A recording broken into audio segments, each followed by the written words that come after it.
So I made a graph or a map, but mainly a graph called Shadow Self Integration Study. And I was trying to do a case study on doubt. I guess this could be imagined as, if you want to personify it, as the doubtful version of yourself.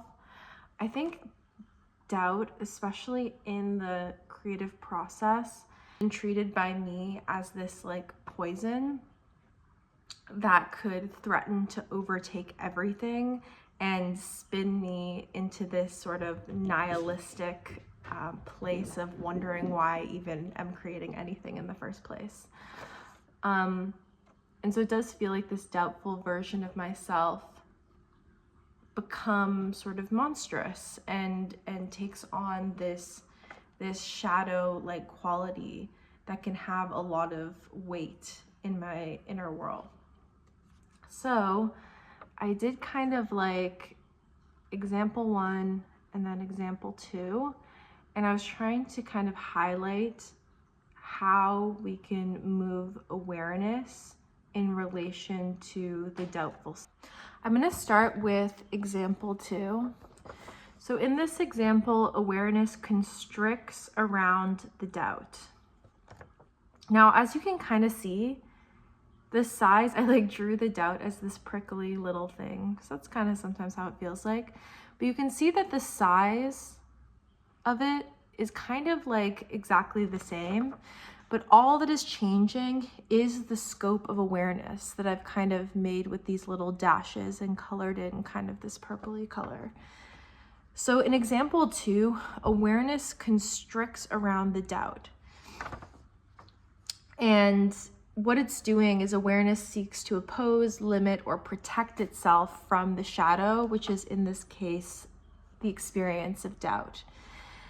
And when you're kind of like looking at doubt and you're pushing it to the side, or you're wanting to limit it or protect yourself from it, awareness is kind of zoning in on the doubt or the doubtful version of yourself, and it's constricting it and asking it to be smaller. But the thing is the doubt is there, it exists, and nothing is going to make it not exist. And what happens when you compress it or try to compress it is nothing really changes about it, but your awareness tightens around the doubt, so it takes up a lot of space in your awareness.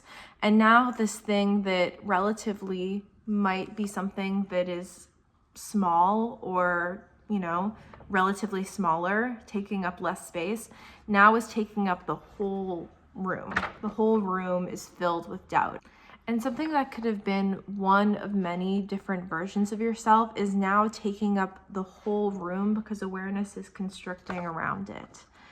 And here, I kind of wanted to show the ways in which the oppositional pressure is working.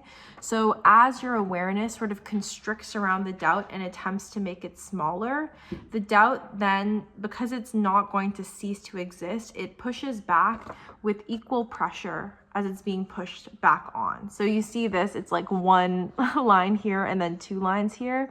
So it's like, if the pressure is light, then the pushback from that doubt will be light. If the pressure multiplies and you're really trying to crunch around it and disappear it, limit it, shove it into the shadow, it's going to come back with that equal force that you're meeting it with. And that's actually a really beautiful and interesting principle to like understanding yourself, because then you begin to realize that everything has as much power as you have given it, right? So if you're feeling that doubt has this extreme power or pressure in your reality, what you're experiencing is the oppositional pressure that you're applying to it. You're experiencing the power that it holds over you is the power that you've delegated to it to push back against you. Do you see how that works? So this is example 2. In example 1, this is where awareness widens, right? So doubt, again, it's around the same size. Nothing has changed about the size of it. The only thing that has changed is the width of your awareness. So instead of constricting down on it, focusing on it really hardly, or trying to limit it and protect it, which is just another way to say, because again, awareness doesn't know negative or positive. That's just another way to say focusing your awareness on it. Instead, if we have this widening of awareness and awareness wants to move outward, then relatively you see all of this space, right, that is given around the doubt. There's this space for it to exist in your inner world, for it to breathe, for it to be, for it to be allowed to be. And so I say here, awareness creates room for it to exist through curiosity and compassion. Yeah, curiosity. I think that curiosity, it creates this very slight widening, right? When you're looking at the doubt and you're like, what is this? What is it telling me? Or even just like a simple level of acceptance, I feel like is enough to create a little bit of widening. You know, if there's moments where I think to myself, like I'm really frustrated, I don't know how to do this thing, then you feel the panic start to arise and you feel awareness start to constrict around doubt. And then it feels like doubt is this cancerous thing that can overtake the whole creative process and destroy everything. Even just having a moment where you're like, okay, it's okay for me to not know. It's okay for me to experience doubt. Then all of a sudden awareness widens just slightly. And that's all you really need, is a little bit of space.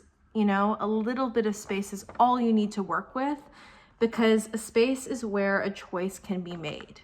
When we're constricted around a version of ourselves, a shadow that we don't want to exist, and our awareness is constricted around it, there's very little space to see an alternative, to see anything outside of it. It takes up the entire room.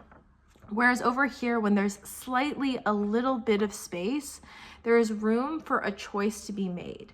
And that choice can be anything like, okay, like this isn't working right now. I'm going to take a break and come back to it tomorrow.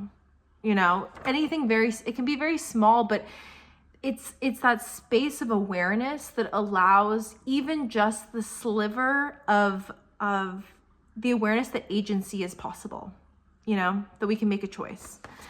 And then over here, I have this little box, and then I kind of wanted to show the scope of awareness. So as awareness continues to widen and widen and widen, if the doubt is being represented by this blue ink over here, I have this blue ink right here. So this is the doubt. So as awareness widens and widens, more different versions of ourselves can enter the room, can be, you know, parts of ourselves that we embody. And this doubtful version of ourselves, this shadow, you know, version of ourselves, just occupies this very small space. But it's allowed to be there. It can cohabitate. And the funny thing is the size of it hasn't changed. It's the exact same size it's always been. But all that's changed is the scope of awareness has widened. And it's widened enough that it's just one of many things, right? It's just right there. It can sit very comfortably there. So this is the map I made. I'm kind of like loving this. I was inspired by Walter Russell. I'm gonna put some pictures on the screen of that. Loosely inspired by Walter Russell, but I'm kind of loving this map situation, you know? I'm kind of curious about doing one for every video. I think it's really helpful to ground what I'm theorizing on about consciousness in the video. Okay, that's all. I don't know if this is going to be the end of the video or if I have something else afterwards, but yeah, talk soon.